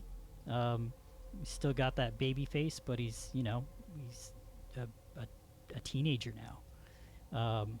He was 15 or 16 as we get into the 6th year of you guys being down here.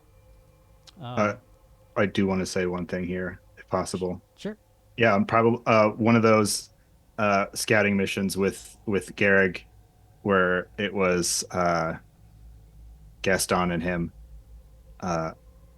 When they come back in, everything was successful. They saw what they saw, but they're kind of standing at the entrance, and Gaston kind of taps Garrick on the shoulder, and he still has his long hair and beard, but it is combed and a little bit more appropriate.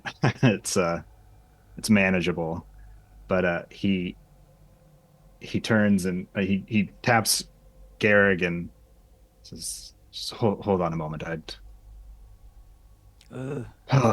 We've been down here together for this long, and well, yeah. Do you want the backstory or just the point? I know you're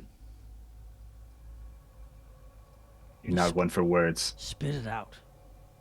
Well, the whole reason I was in Ewa's Hope to begin with was I was hired to kill you.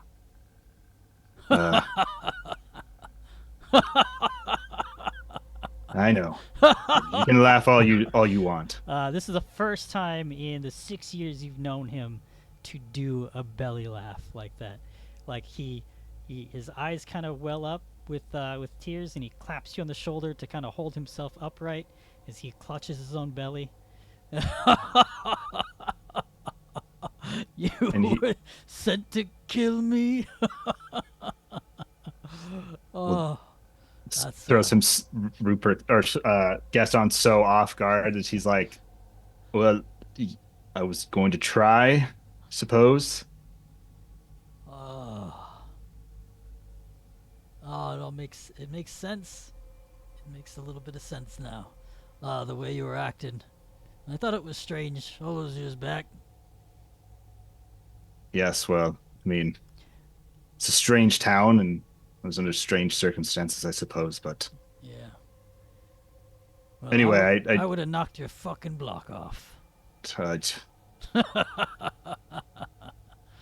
You've not actually seen me use these, have you? And he kind of gestures with it to his back where he has his swords. Oh, what? You gonna finish the job now? No. We're much past that, but just No. don't. No, you're insulting me. I came here to wanted to tell you and be honest. I'm sorry. It's just. It seems like ages ago, and I know hear that now. me considering you a friend. It's just very funny.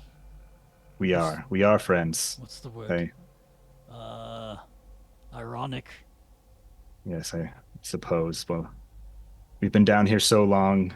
My life before this was obviously years ago now, but that old version of myself is dead. This is one of the last things that I've been holding on to. That old Gaston knew. I wanted to make sure that I could bury it here in this tomb, in the hopes that maybe we do get out and I can become somebody new and rid myself of that old family name. Just let that version of myself die and rise from the ashes like the phoenix, though not so bright and fiery. He kind of scrunches his face. What are you on about? I guess I've been talking with Constant a little too much. The my fanaticism for the Yomade has taken hold of my brain. Are you a believer now? I suppose. Thankfully, it does nothing to interfere with my original main beliefs in Erastil, but they complement each other well enough. So it's honestly, it's what's been keeping me going more and more. It's easy to attach ourselves to some belief we have a destiny, but why are we here? I'm not saying we're meant for something great. We're gonna go save the world, but some small piece. I mean, her magic's through Constant has kept us alive through that shitty paste we eat every day. Yeah, it is quite shitty. Speaking of, Yes. I know we're not supposed to do this, but I've been taking some berries. He was gonna say I have to go shit. Berries. Like looks down and He's got his hand out. I've been giving them to the brush paw kids. it's astounding. Of the you I thought I knew just from what was his name? Davian. Guy was a shithead. Ha ha! He hired you. Yes. It Well, it's obviously again we've known each other now quite well, living this closely, and I can say without question that that man was completely wrong, and I'm glad that the circumstances did not allow it for me to attempt an attempt on your life. But I will have a berry if you don't mind. I'd say one for Rupert, but I think it would really not be good for him. yeah, his farts stink enough already. I think all of He's ours a- are due. That he's gruel's a- been doing something to my insides. Speaking of, I it's gotta go take a shit. yeah. I'll be Okay, right yeah. back. And as he follows in, he Gaston does say like it's a miracle. That's another one of Iomede's miracles is tigers are carnivores and they're eating this stuff and he's still fine. So who knows? Fade to black Yeah. as we go to uh, uh, Iron Shanks. You are completely rusted out at this point. Oh no. But you've been over the last few years. You've been brought in to speak with Constant. Actually, let's do this real quick. Can Jacob and Dylan? Can you guys mute us or not mute us? Can you turn your volume down Oh, or jeez. take your earphones off? How will Super you secret. alert us that I'll, we Oh, will? yeah. I'll wave to let you guys know it's good. Okay. Wave, okay. wave frantically. Okay, Yeah. I will. Super secrets. All right, so Constant he doesn't really talk to you often, but every once in a while over the last few months, he's been asking you to speak with him. The questions he has for you are like, do you have a soul?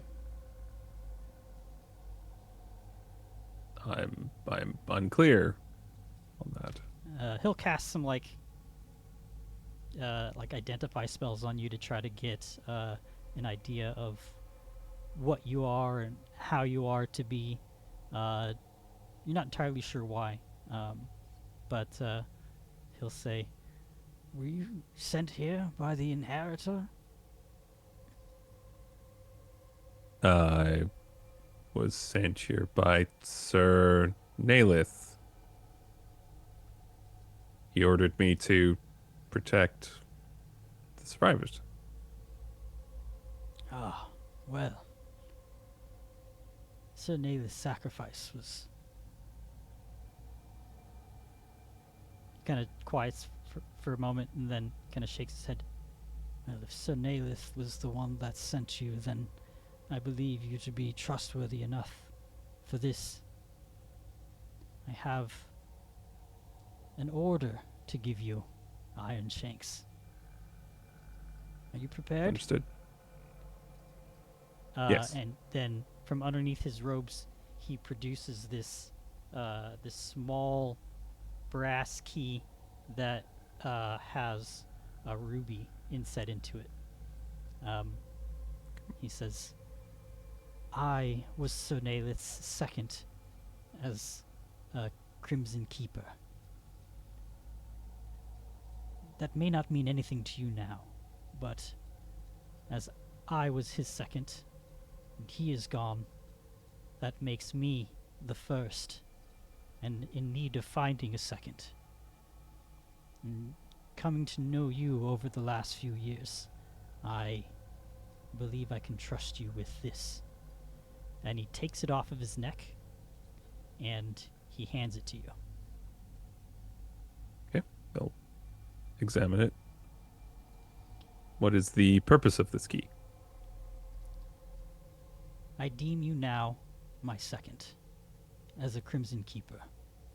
We are given a task to protect the bloodstones of Erasni.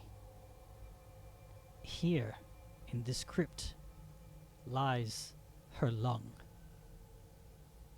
As a Crimson Keeper, it is our duty to keep them safe and far away from hands that deem to use them for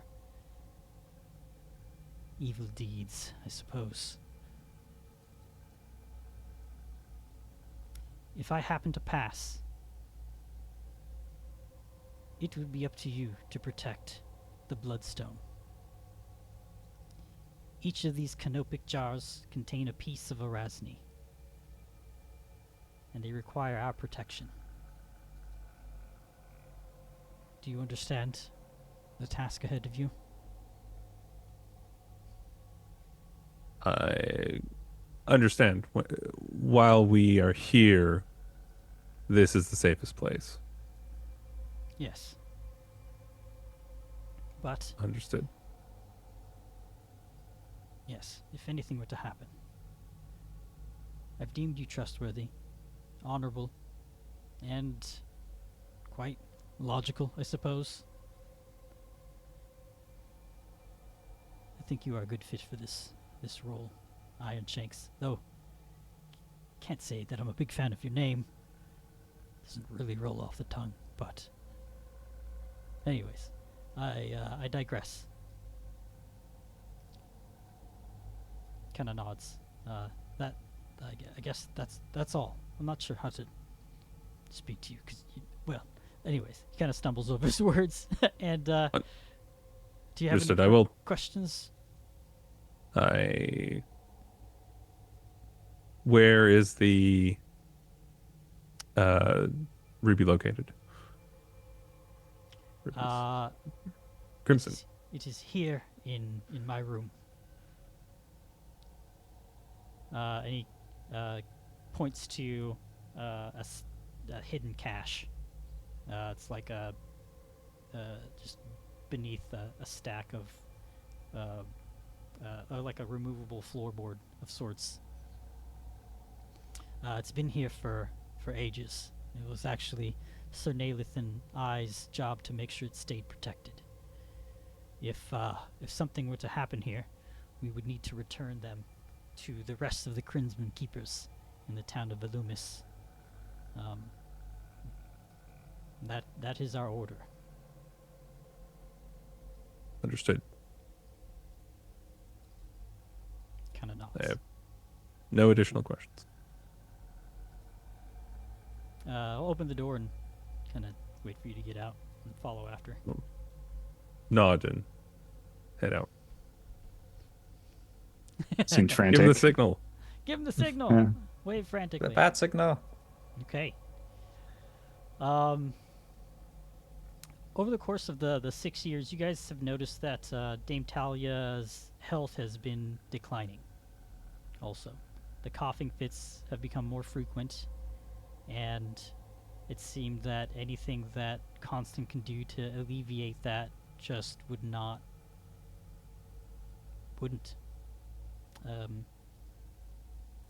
And one evening, you come to find her dead in her room.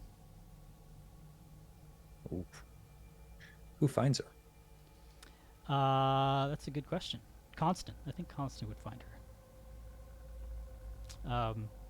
And he'll come out to the room, and maybe one of you noticed that Dame Talia's not out, as you know, it's probably time to get served up a new batch of gruel. She's nowhere to be seen, and he comes out somber and sad, and he says, "I have terrible news. Dame Talia has passed in the evening." And shock just reverberates throughout the survivors here. And Herdad kind of takes a sharp gasp inward and begins to kind of cry. The brushpaw kits, they don't know what's going on, but the parents kind of nuzzle each other, and Garrett kind of slams his hand against the stone. How do you all react?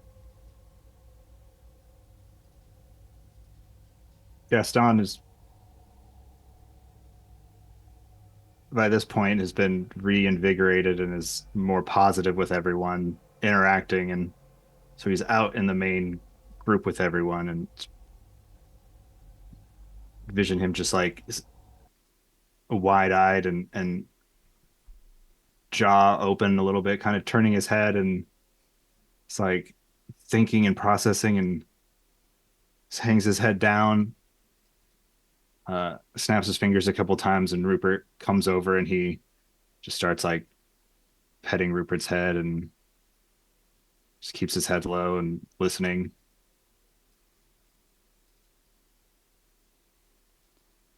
Just feels a little hopeless.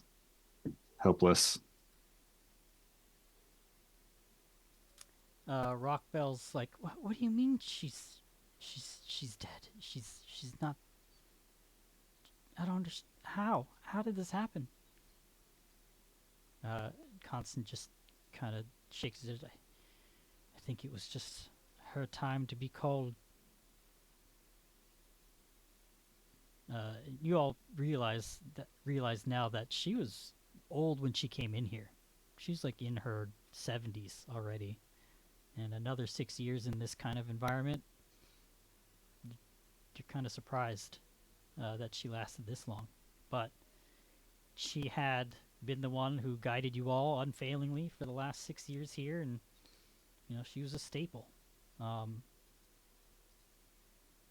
Constant kind of picks up on this mood, and he says, "I've thought about it, and I believe you all would agree in that we should pay respects to her. I believe there's an open crypt further down that we may use for her.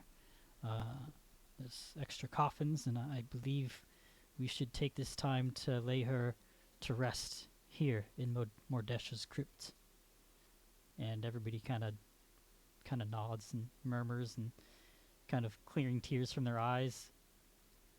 And Rockville says, yes, perhaps I could write an epitaph of sorts in the chamber where she'll be buried. I would like to do that. I will do that. And she kind of gets up and starts to walk to wherever her tools are, and she says, if anybody wants to help, I'd be willing to accept it. And then she kind of Iron nods Shanks at- immediately stands up and starts walking towards her. We'll assist in this. and she'll kind of nod at Constant, and he'll nod give her a nod of approval. And yeah, everybody else is kind of just quiet. The Querulous Quartet kind of gather, and Elizo kind of says, I think it would be nice to play something after. I'm not sure what yet, but I think I could write something. And everybody else kind of just nods along too. A dirge to show the utmost respect for Dame Talia. He kind of glances over at you, Wrote, but he knows that you wouldn't have any part of that. Unless you offer to, right? So, but he, Bicky, Kleb, and Krasin kind of huddle around a corner and begin talking, a little tentative but excitedly. Marco's a little confused, doesn't understand how or why, but he kind of gets up and walks down the corridor to where her room is. And Herda says, well, I suppose I can help you gather her things. Gistello's 6 now. He's like a kid at this point too. And Gistello's kind of being, guided by the hand of hers, and she was talking to Constant. I suppose I can help you prepare her things and gather them. And Constant kind of just nods. Are they openly a couple? No, not at all. Okay, I didn't know. It's just one-sided. Yeah, still That's fine. has been. Okay. She Got it. hasn't really, she's not made any moves or made any overt. She didn't come Yeah. on to Nothing like that. Garrick through the No. years. She's been at it like more from like admiration and like looking at him from like a very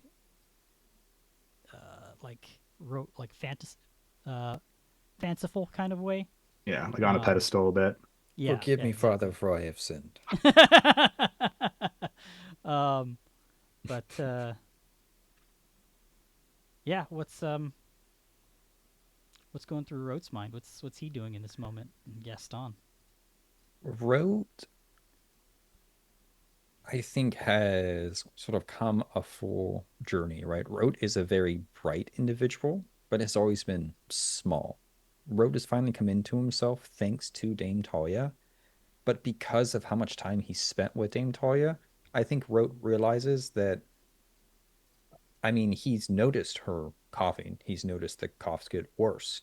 It's a quiet tomb outside of the kid yelling, right? And people are beginning to get comfortable to have just conversations here and there because you begin to just respect the space. But Rote is an observant individual, so I don't think this catches Rote by surprise. Rote is saddened by it, but nothing is worse than the first night when they came in. And because of that, I think Rote is really just staying in the back and watching. You know, if they want to write that Threnody for Dame Talia, you know, that's great. Whether it becomes a song or a poem, they can lament. He's watching Malco, who up in training has actually been very beneficial for Rote, because Malco can be a little shit sometimes, but Rote is no longer pushed around by people, even people bigger than him. He knows how to stand his ground now. So Rote is just watching to make sure no one collapses under this new emotional weight, and supporting sort of in the background, but really moving into, let me guide people and drive people with actions and words without me having to be the spear itself.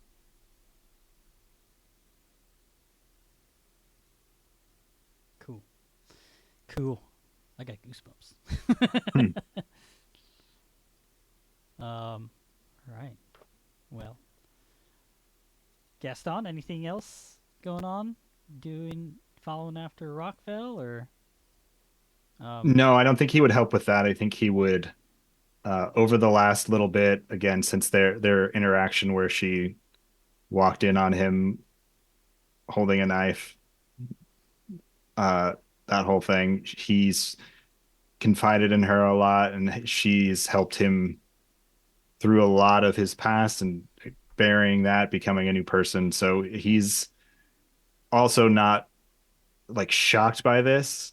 But I mean, even when you know somebody's sick and they're on their way out, that last finding out the fact of the matter that they're gone is always still a little jarring. So he's getting that all processed, but he would want to help uh move her or whatever. He's never done anything like this before, so he really has no idea what to do, but he's kind of just standing in the room and lending hands where he can to help prepare her for the tomb. It's kind of just like silently like, oh yes, okay, yeah, no, I'll take that. Okay. Yes. Oh, should I grab? No. Okay. Just like kind of trying to help, but not sure what to do. So he's there, hovering and helping where he can. Garrett will notice that you're kind of unsure what to do, and he says, "Come on, follow me." And he kind of follows after Marco, and gives you space to kind of follow him. Follows after. Okay. You see down the corridor, Marco is kind of like looking curiously into the room where Talia is, and you hear Herda and Constant working quietly while Gistella's trying to be shushed, being a little loud and kind of curious kid. She's just sleeping. Wake her up. Wake her up. Wake up. And Herda's like, shh, Gistella, quiet. But Garrett grabs Marco by the upper arm and kind of says, "Stop being nosy. Come on, you're gonna help me." And he's like, Marco's like, "Oh, get off me! What's your problem, Garrick?" It's like, enough snooping. We're getting to work. I gotta take my mind off this. And he brings you to a corridor that is just filled with dirt, but Rockville was sure that this part of the corridor was like a thin area that led to the outside. So one of Dame Talia's last orders or like focuses of work was to kind of fill this corridor with rocks. So he's just lifting rocks and putting them on top of each other, and he's like, "Come on, Talia's last order for security, I suppose. Help us get us minds off of this." And Marcus says, "I don't want to do this," and he kind of just sits up on top of a rock wall and watches Garrig moving rocks and stone bricks to kind of block off this tunnel here. Garrick, Jesus. There's so many character names. Yeah. Gaston probably hasn't maybe not been over here because I'm sure Garrick's like, I'm gonna do this as the strongest guy here. Uh, take stock of the room and he just takes a deep breath and says, "All right, let's come on, boy. This will help you with your sword arm there." He kind of No, rolls. He rolls his eyes, and and he reaches over jokingly and like squeezes one of his scrawny biceps comparatively, and will flex. And says, just like points at it and gives him like an eye, like, "Let's go." And he heads over and starts lifting rocks. okay. Give me an intimidation check or athletics. Oh no. Okay, I'll do athletics. I didn't. I need to do something on this sheet. So I'll do athletics.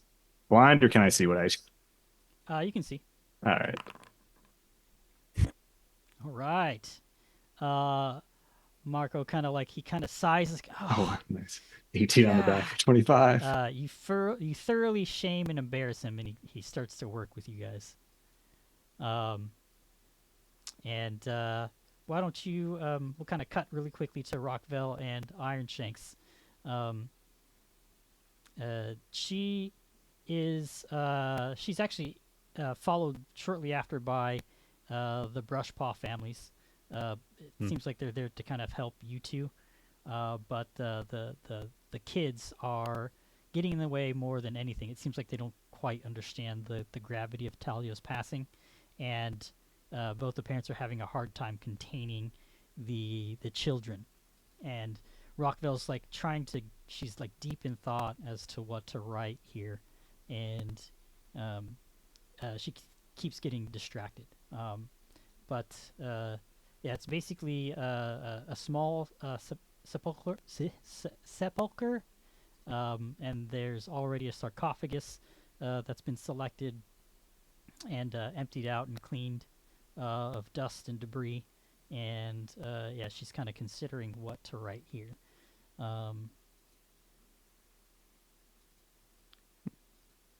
But yeah, maybe she's like just about to put chisel to the sarcophagus when one of the Kitsune kids kind of jump up on her. She's like, "Ah, you little rascals, stop it!" Please give Smith Rockville room. It's kind of like arms down. And Play defense. they kind of like Check the crossover. they kind of hiss at you a little bit playfully, and they kind of just bound around you. But yeah, Rockville kind of looks up at you and she says, "You wouldn't have any kind of idea on what to write here, would you?" She was the leader of this group and ensured its continued survival for many years. Well, that's a bit long, I think. And she kind of pats her chin, thinking, and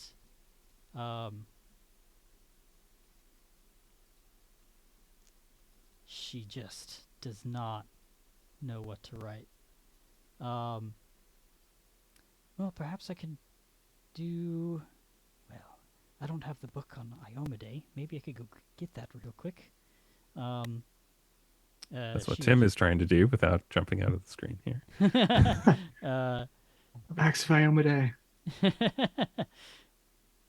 She is. Oh, we just got a raid. Whoa. Oh. Oh, snap. Yo. Thanks for the raid, y'all. Right as we're about to end, too. Yeah, exactly. As we pull out Inner Sea Gods. Thanks again for the raid. Reflect Games, we appreciate it. I think this is the second or third time you guys have raided us. Hope your stream was well. I caught some of it earlier before we started ours. Sounds like you guys are having a good time. I could something about Devil's Lube and Fun. yeah, didn't quite understand what was happening, but I like to jump on that. It was like new band name, Cunty Devils or something like that. It's fun. Yeah, we appreciate the raid.